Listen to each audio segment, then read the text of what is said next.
Welcome to the Bucher and Friends podcast, co-starring 10-year NFL veteran and Super Bowl champion, Will Blackman. Manning from the end zone. He throws, and a deflect away, and it is picked off by Will Blackman, the former Giant. Tim Dwight watches it hit, bounces, picks it up at the 10, slips a defender, fumbles the football. It's up for grabs. It's covered in the end zone by Will Blackman for a Green Bay touchdown. And now, here is your host, Let's send it over to Ric Bucher. Ric Bucher.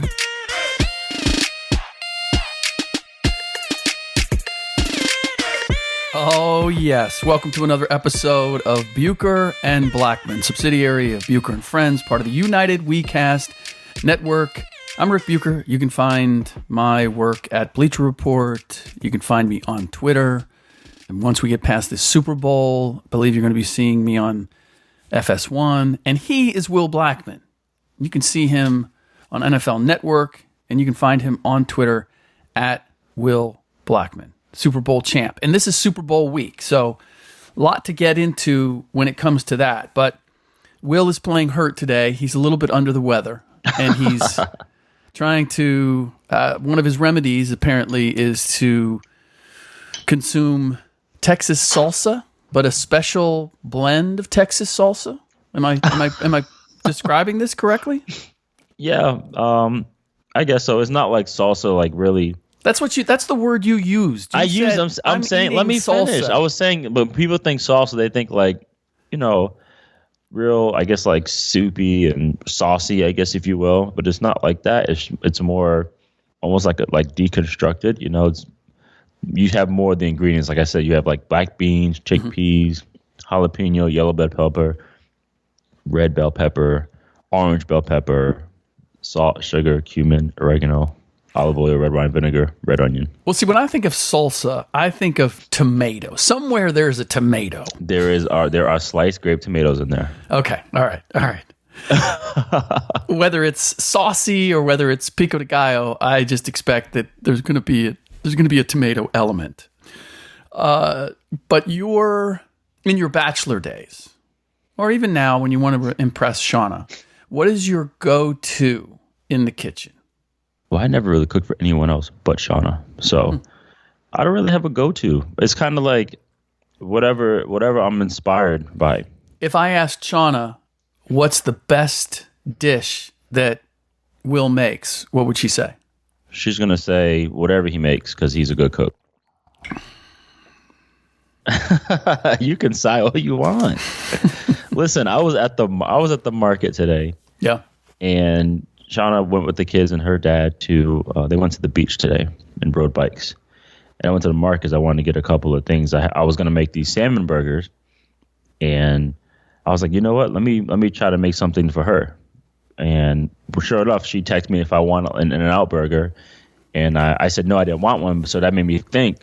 I know at In-N-Out she did not get herself anything because she doesn't eat In-N-Out. Mm-hmm. So I just spurred a moment. Ran in the produce aisle, ran into the spice aisle, and got a bunch of things. And I was like, I'm going to make her something really quick because I know she's going to be hungry. So that's how I operate. And so that's how the Texas salsa came to be? That's how it came to be. Beautiful. Glad we got to the bottom of that. I'm spontaneous. That's what I am. Just Clearly boom. You are. And thoughtful on top of all that. Yeah. Neither of which it comes as a surprise to anybody who listens to the show on a regular basis. She does everything. So it's like, man, instead of her having to whip everything together after feeding everyone in the house, why can't she just go ahead and take a shower and then put on her PJs and then all of a sudden she has a meal? You have no idea how guilty you're making me feel because I just went up to my wife and I said, thank you for making 3 great meals today.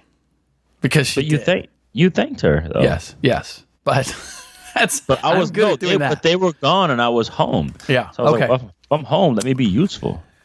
Fair point. All right, a couple of things I want to get into, and one of the things that we haven't really talked about on the podcast, you may have on NFL Network or elsewhere, but we haven't talked about the coaching changes. And I'm curious, among the 6 that have been filled, and we are going to get to the Bengals and some of the candidates because I need to know what hope I have and how bad it is that at this point the Bengals still haven't filled their spot. Neither have the Dolphins, for that matter. But we got Matt LaFleur in Green Bay. We've got Cliff Kingsbury in Arizona. Bruce Arians in Tampa Bay. Freddie Kitchens is promoted in Cleveland. Adam Gase goes from the Dolphins to the New York Jets, and Vic Fangio goes to the Broncos. Of those hires, which is the one that you're excited about the most and think that this is, if not a match made in heaven, certainly a match that is going to produce positive results? I like the Big Fangio. Really? Hiring. Yeah. I think he really inspired that defense. And with the weapons that they have in Denver, with Vaughn, or Chris Harris, with Justin Simmons, he played every single snap this year, Boston College guy, bunch of young guys over there. I think he will definitely help. That's the kind of team where I feel like they just need more of like a leadership mentality for a coach. You know, it'd be interesting because, right, what are they going to do on offense? But I think they're way too talented on defense to not be a top defense. Okay. And I think Vic Fangio would help them out. I'm interested to see. I'm curious about the Matt LaFleur hire. Yeah, I thought so. Obviously, everyone is, but it's not even so much what he's going to do offensively. Because what's interesting is people saying like McCarthy wasn't innovative, he was behind the times. But what was he doing that was behind the times? They weren't out there. For example, New England went 21 personnel using a fullback this week. Green Bay's not using a fullback. Green Bay is always in shotgun. Green Bay goes empty. Aaron Rodgers likes little quick RPOs, quick slants, bubbles. That's what he does. Right. Yeah. I was just going to say, when you have a quarterback as omnipresent and powerful as Aaron Rodgers and as talented, it's not like you're just the wizard and you do whatever you want, right? There's a lot of input coming from that end of the equation. No? Right. Yeah. I mean, it was a mutual thing, but it wasn't like they were doing ridiculous, like running the wishbone. Right. You know what I'm saying? Right. So it'd be interesting to see that dynamic. But I think the biggest factor with Green Bay is going to be what Brian Gutekunst does, the general manager, what he does this offseason. Because I think it was more so they just need more. They need to beef up that roster a little more. And what's interesting, though, is we will see what Bruce Arians gets out of Jameis. Yeah. Because, like I said, physically, Jameis has every tool possible. Everything. I mean, I remember he completed a pass on me to Mike Evans, and that ball was probably I was watching the ball, and I wasn't even mad I was getting beat right now. I was just looking at that ball, and I was like, man, that is a beautiful spiral, dude. I was like, that is a gorgeous spiral, and I think I can get it, and it had a lot of velocity, and I was like, damn, dude, that was a hell of a throw. Huh. But he does, and it's going to be interesting to see how he handles him and how he challenges him to finally break through and be the star that he was drafted high to be. I have my suspicions about Bruce Arians. I don't know how. I don't want to say Fugazi. Fugazi's too strong, but that is very strong. Yeah, but you think his personality is bigger than his actual coaching skills? Yes. Boy, that's so well said. Because here's a guy who said, at one point, Cleveland was the only job that he would consider. As if, one, like he was at the top of the food chain among head coaches who are out of work that were going to get a job. Not to say that he wasn't going to get another shot, but he was in the mix. It wasn't like he was the darling. He was the guy who's going to have his choice of jobs. And then, lo and behold, he doesn't get the Cleveland job, but the Tampa Bay thing comes up, and he's like, oh, yeah, I can make this happen. It's a little too much. I think maybe the front office is desperate. Well, that's fine, but I just feel as if he was making himself out to be something and taking a stand, making a statement, and then none of it meant anything. And I know we've got a lot of that in our world today, people saying things and then not sticking to them, but that just, I got to call bull on that. See, I was careful. I didn't want us to lose our clean rating. I risked that the last time. So one of the other things I just wanted to touch upon, Todd Bowles goes, your boy Marvin Lewis, Steve Wilkes. That is not my boy. Hugh Jackson, I know I say that facetiously. Vance Joseph, we're down to, if I'm not mistaken, 3 minority coaches, 2 of which made the playoffs. Mike Tomlin, did not make the playoffs. I take that back. Anthony Lynn was the only one who did. And your feelings, just in general, about you got 32 NFL teams. We know the percentage of players in the NFL who are a minority or black, and we have 3 head coaches. You and I have never discussed this, so I'm just curious what your view is of the Rooney Rule, the coaching practices, and what we have right now as far as the number of minority men who are head coaches. My thing, especially with the Vance Joseph and the Coach Wilkes, is there was like absolute zero patience in that with those 2. You know, same thing. You know, Coach Bowles, he literally just got his quarterback. Wilkes just got his quarterback. Vance Joseph never had his quarterback, and that's very, very important when you're trying to build a team. So it's like, it's almost like some of these coaches are just Band-Aids in the meantime until teams really get who they want. And it's unfortunate how it goes. Give yourself a chance to build a team. Let's bring up Mike McCarthy since we just talked about him. When he got the job in Green Bay, you know, he had Favre, but they also drafted Aaron Rodgers the year before he got there. And you know, Favre wasn't his guy, but you still have a Hall of Fame quarterback. So, you know, things are going pretty well. You know, you have a pretty good roster, bunch of players on there, a couple of Hall of Famers on that team. But you're still trying to build a team to try to get the Super Bowl. Now, in his second year, we got close. We went to the NFC Championship game, lost to the Giants. And then his third year, that's when the whole quarterback controversy happened, and Favre got pushed out the door, and Aaron Rodgers took over. And now Mike has his guy. Now Mike has control of the team. And so now Mike can go do his thing. And eventually, you know, got them to a Super Bowl in 2010 and won it. Then obviously we know the rest, you know, ended up losing his job 8 years later. But like, give these guys a chance to build a team. And I just feel like the tolerance or the leash was too short.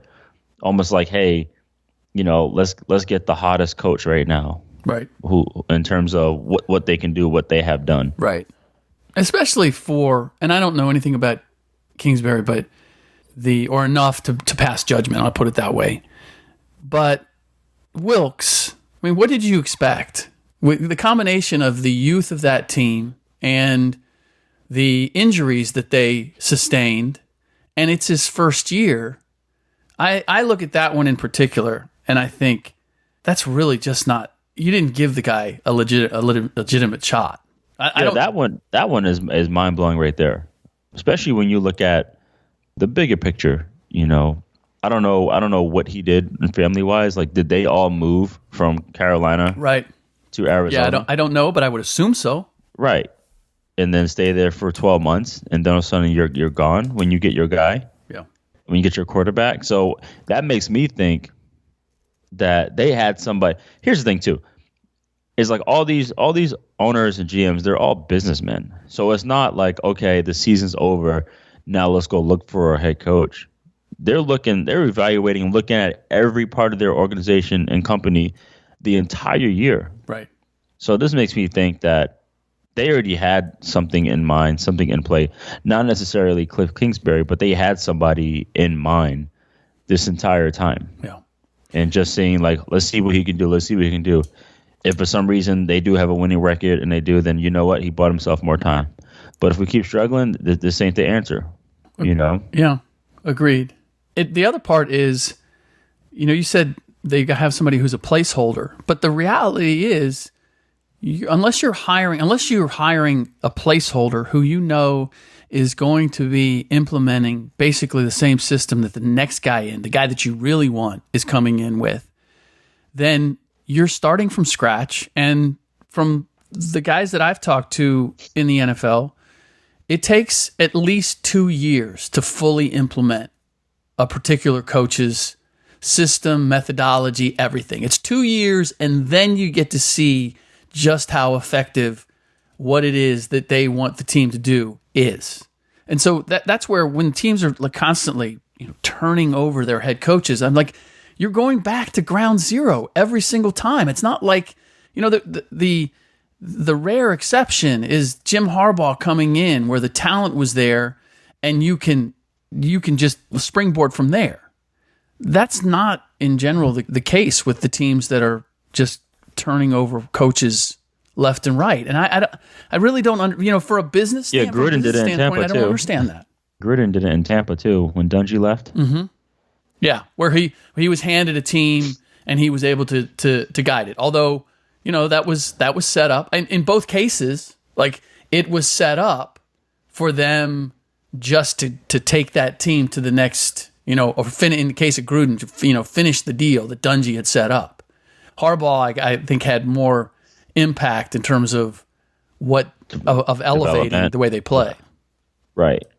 But no, in terms of your point, in terms of like, let's see what they can do. Like it takes 2 years. Yeah, I mean, the Rams score. They got there, and obviously they went to the playoffs the first year with Sean McVay, and then obviously now year 2's in the system. Let's really go after it, and they did it. But this was different because Jeff Fisher was there. He was the coach for 5 years? Yeah, 4 or 5 years there. Yeah. So for them, it was time. The number of people that talk badly about Jeff Fisher is really extraordinary. Like, since he's gone, Louis Riddick has made his comments. A variety of people have taken their shots at Jeff Fisher in a way that they did not previously. Whether they held their punch, I don't know. But now people don't have a problem with piling on and just these these things like, well, you can't, look at the coaching that Jared Goff was under as a rookie. How can you... Don't judge him, et cetera, et cetera. And I look at it and I'm thinking, okay, was Jeff Fisher great? No, but he had them competitive when they were in St. Louis. It wasn't like, they were the complete trash. And maybe he didn't know how to handle the talent. There are coaches who they were coach okay. up mediocre talent, but they don't know what to do with quality talent. No, they weren't trash, but they weren't. Nobody cared to watch the Rams, right? When he was there. Well, they weren't creative. They never finished higher than third in their own division. Right, but they were always like right around 500. Yeah, because the most wins he's ever had was 7 wins. Yeah, 7 or 9. I'm not here to defend Jeff Fisher by any stretch, but it seems as if like everybody has taken almost glee in just stepping on him now. I don't know. Apparently, he rubbed a lot of people the wrong way. That's just the word. That's the word on the street. Yeah, that's all. So everyone's being petty right now. Understood. Okay, speaking of petty, Cincinnati Bengals.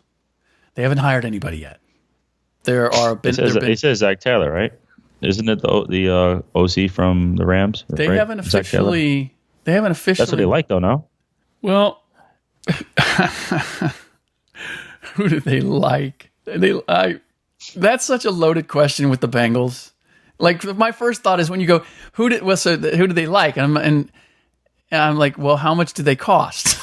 That's my first thought. And are they going to let the Brown family still continue to play with their toy? I mean, look, we've had any number of Bieniemy, Shane Waldron, Zach Taylor, Todd Monken, Josh McDaniels supposedly turned it down. Vance Joseph getting another crack at it. Even Hugh Jackson has been named. Bill Lazor, the Bengals offensive coordinator, their special teams coordinator, Darren Simmons. I mean, this is literally, I think I just named 8 or 9 people. All of them have been listed according to the Athletic as primary candidates. So just name everybody out of a job. Yeah. And I wonder, with the Senior Bowl happening, with where we are, how damaging is this that they don't have a coach in place right now? Because they're waiting for this game to be over. They want that guy. They want Zach. Okay. All right. So that's how you're reading this, is that, I mean, if the Dolphins didn't hire anybody and the Bengals didn't hire anybody, clearly they're waiting for those 2 guys. Okay, but haven't we, and forgive me if I'm mistaken, but haven't we had guys who have accepted jobs or been named or even before they've been officially let go? Haven't we? I feel as if that's happened before. Not if they're still in this game, in the Super Bowl. Okay. For some reason, I just feel like maybe it's just because it's been pointed in that direction, like with Josh McDaniels and the Colts. Like everybody thought that was a done deal before and after the Super Bowl. After the game, yeah. Before they thought it was, and after. Just like everyone now says it's a done deal with Brian Flores to Miami, but we don't know yet. Yeah. Okay. We are saving our conversation when it comes to the actual Super Bowl and the matchups. We are saving that for tomorrow's podcast. There were a couple of other things. By the way, did you watch the Senior Bowl? I did, and I covered it from the network. And who jumped out at you? I loved Tyree Jackson, the 6'7" quarterback from Buffalo, University of Buffalo. He's from Michigan, actually. And what did you love about him? Well, one interesting kid. He actually taught himself how to play quarterback. He watched YouTube videos. Wow. You watch quarterback videos, mostly like Tom Brady, and then he saw a couple of quarterback summit videos, which is ran by Jordan Palmer, Carson's little brother. Uh-huh. And he reached out to Carson. He actually never had a private coach, never had anything. Reached out to Carson to help him train for the combine and draft right now. So they're working together. Just a really amazing, unreal kid. Just happy, loves football, and he played really well. He actually was the South player of the game. Has a straight launch cannon. So people, they want to see how can he throw the intermediate routes, but I think he had a really, really good game. Definitely a strong week of practice too. So Tyree Jackson definitely stood out to me. And is there a way to project kind of where is he projected to go at this point? I don't know yet. He might be, without even looking at anyone's board, I can see him being like a third or fourth round type of guy. Okay. Yeah. Or if he wows somebody in a workout, or who knows, I can see him, probably around third, fourth. Do you have a number one pick at this stage? I don't, but if it's gonna be, it's probably gonna be defensive guy. Maybe Bosa. Yeah, I've heard that. Obviously, I also like Chris Lindstrom too, the guard, the interior lineman from Boston College. Mm-hmm. I mean, the dude was like downfield every single play. He'll set a double team block, then he'll get to the second level, then he'll drive that guy to the ground, then he'll get to the third level. He was always down the field blocking, so that was really cool to watch. What is the best and worst part of the Senior Bowl? The best part is just being around the other All-Stars, being around the coaches, just getting to know the coaches, getting to know scouts and general managers, and just being in an environment. The worst part is being poked and prod at. That's the get on stage in your underwear in front of 200 people. Yeah, that's not cool. If you ever felt like meat, that's probably the time, right? Dude, it's unreal. Makes no sense, man. What was was there a particular thing about the Senior Bowl that stood out for you? It's the biggest memory, or most memorable, I should say. No, what's so crazy is like this whole process, this whole evaluation, combine, Senior Bowl, combine, draft, pro day, all that stuff is it was such a blur. Because it was like, okay, Senior Bowl, you don't really get to enjoy it. You're just working the whole time, and then it's like you get back after the Senior Bowl, you train. Here's the combine. A combine is like thousands of interviews. Workouts, interviews, medical evaluations, MRIs, X-rays, interviews. That's over. And then you go back, cool down, workout again, then there's pro day, and then coaches are grilling you the whole time on your pro day.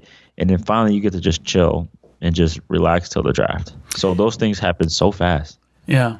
Give me a percentage of what the actual Senior Bowl, performance in the Senior Bowl counts for with a player.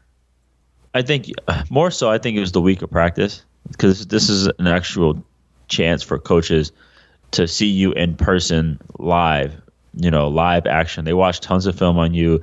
They probably been to like practices, but this is a chance for them to see you versus like top competition. I remember at my Senior Bowl, there was a cornerback, Ty Hill, who, he was a good player. He was all ACC corner, first team, but he went to the combine. He was small. I think he was like 5'9", pretty fast, but really locked everybody up at the Senior Bowl. And then even in the game, played really well in the game.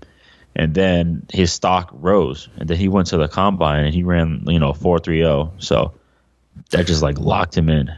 Was there ever anybody that you got to know or you saw at the Senior Bowl or all the circumstances around the Senior Bowl or anything leading up to the draft where you thought, this guy is either, man, he's really good, and then he didn't get drafted where you thought he would, like people didn't recognize what you recognized, or the flip side, where somebody was touted and you saw them and you're like, I don't get it? Not really. I never really scan and make assessments like that. Of the other players or competition or whatever. Yeah, I kind of just go, what it was? I kind of, if there's anybody, maybe Jason Avant. I got to know him really well. He went 4th round. Actually, I had met him. This is how small football world is. I met him at the All-American, the Army All-American Bowl when I was like 17. I met him there, and I remember no one knew my name, not even him. He kept calling me Rhode Island because that's where I was from. And yeah, then I saw him again at the Senior Bowl years later, and yeah, got to know him there. But I thought he was a good player, but he ended up playing a long time, so it worked out for him. I think he played maybe 11 years, I think. 9 or 10, I can't remember. Yeah, with the Eagles, right? Yeah, he played for Eagles for a long time, and then I finished up at Kansas City. Yeah. I think it was Carolina Panthers in between there, too. Okay. My roommate was Hank Baskett. Oh, really? Yeah. We're still really good friends.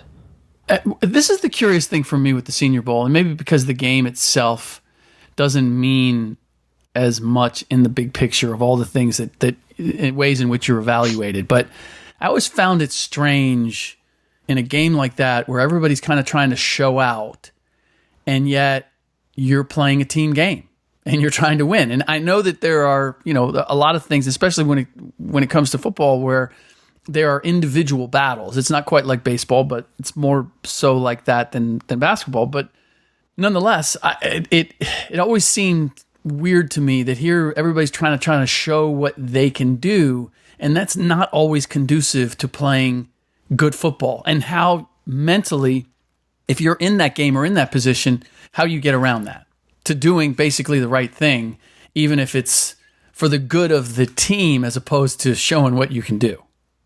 Does that make sense? Sort of.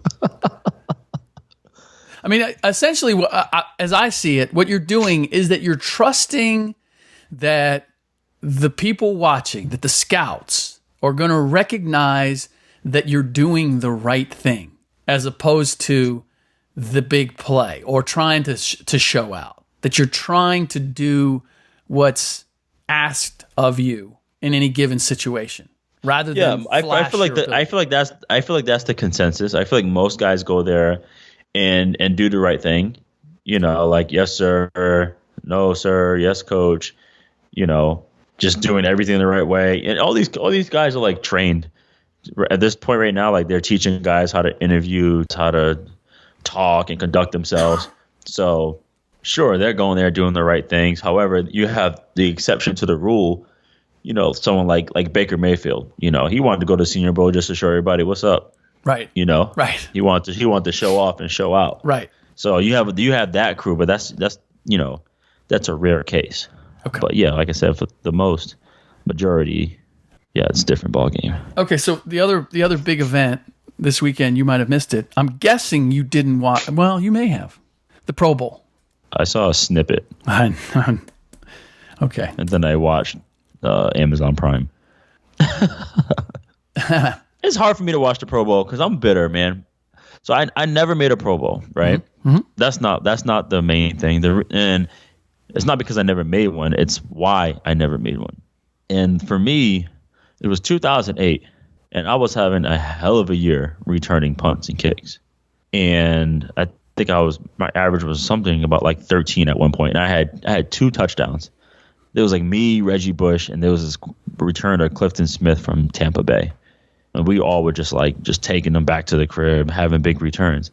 And I remember we were playing the Texans, and my former college teammate of mine, Tim Bowman, he was on the Texans roster, and he kept looking at me saying, like, you ain't blah, blah, you ain't doing nothing, pointing at me, talking smack. And I looked at him, and I was like, I'm taking this SHIT to the crib right now, and looked at him. And sure enough, the ball was kicked, and I caught it, and I just felt it, and I just put my foot in the ground, set up a few blocks, and gone right to the crib. And I got there, a high step dance, and I did a hula dance because I knew that kickoff return put me and my wife in Hawaii, because that was number 3, and number 3 was more than anyone else had. Right. Turn around, there's a damn flag, dude. Oh. A freaking flag. Do you know who? And I look at the replay, and the dude who got blocked, he totally flopped. Oh. So everyone's like yelling at the guy blocking. I think it was Jason Hunter who was blocking. He made a phenomenal block and took the guy and drove him into the ground. And the dude threw his hands up and kind of like flopped and like almost did a spin.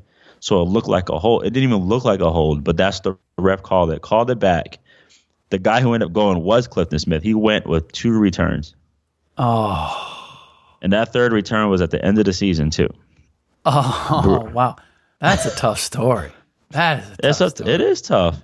We need to see if we can get video of the hula though. I did. Grade your hula skills. I knew it this whole time. I even told Sean, I was like, okay, when I get one more, like that's it. Like we're going. I love understanding what it is when you're catching the kick. At what point I got a chance here? Well, here's interesting. So when I returned punting kicks in like college and high school, it was just sure innate ability, just talent, just whatever. I'm just gonna run by and make everybody miss. So there's one in particular game. It was the first game Shauna ever came to watch me play. This is my 3rd year. This is my 3rd year, and I'm the full-time returner. And I'm trying so hard to like score a touchdown. Like I'm catching everyone. I'm not fair catching anything. Of course, she's there. She's never seen me play before. So I'm doing. I'm getting a horrible field position this entire game, right? And it's a Monday. It's a Monday night game too. It's Aaron Rodgers' first start. So I'm not fair catching a damn thing. I'm like I'm just gonna show this girl I can play. Okay. So I remember I get to the sideline and I'm just like frustrated. And remember Robert Brooks, the Packer receiver? Okay. Just Robert Brooks and Sterling Sharp. They were the 2 receivers for Brett Favre. And he said, Will, come here. He said, listen, when you catch the ball, just get the first 10 yards. Because I'll catch it. I'll make one guy miss, catch it, make another guy miss. He's like, trust me, if you catch it and you get the first 10 yards, watch what happens. I'm like, all right. So I went out there. I got a good kick too. It was almost like a line drive, but it was a good kick. And literally, I just ran the first 10 yards. And then I stepped to the side, and boom, I got a nice block from, I think it was Tremont Williams. And then I went up the sideline. Then I just seen a bunch of guys coming my way, and I literally cut it all the way across backfield and ended up taking it to the house. And that was the one. And it's so funny because all my teammates were coming to celebrate, and I'm like, nope. I started running, and I tell Shauna to come to the front of the rail. Oh wow! Yeah. I gave her the football. You're damn right. Nice. And that was the first time she'd gotten. So how long had you guys been dating? I met her that spring, so April. Oh, okay, so it's been a little bit. Yeah, but she didn't care anything about like football. Didn't really watch it. She watched a little bit, because her father, her stepdad, he loves football and whatever. But she didn't really watch it. She was cool with it. And then the first game, I was like, all right, like let's go. And it was Monday night. Got it done. Were there any coaches that came up to you and said, Will, what the hell's going on, dude? You're kind of like no. His was messed up about it. Is when I went out to get the football, one of our equipment guys came over and was like, no, we need the football. I was like, no, you don't. Yeah. Like, why do you need it? So he kind of like he took her from me.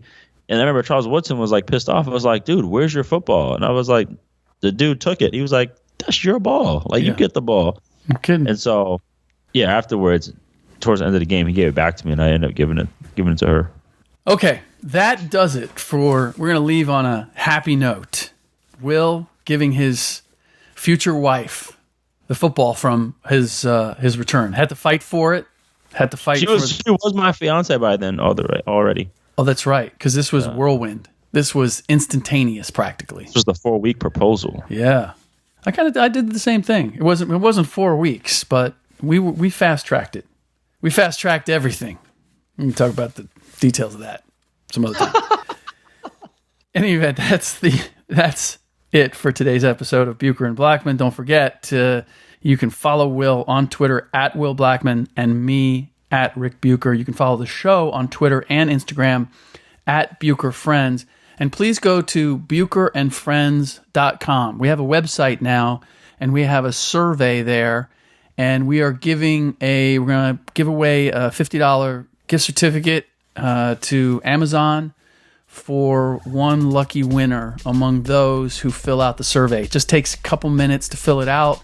We just kind of want to get a feel for who it is that's listening to the show. So if you would so kindly do that, we'll try to give you $50 for your effort. In the meantime, in our next podcast, we will get into everything surrounding the Rams and the Patriots. In particular, Will giving us a blow-by-blow about what that night before, the morning, the whole run-up to the Super Bowl feels like for somebody who is playing in it.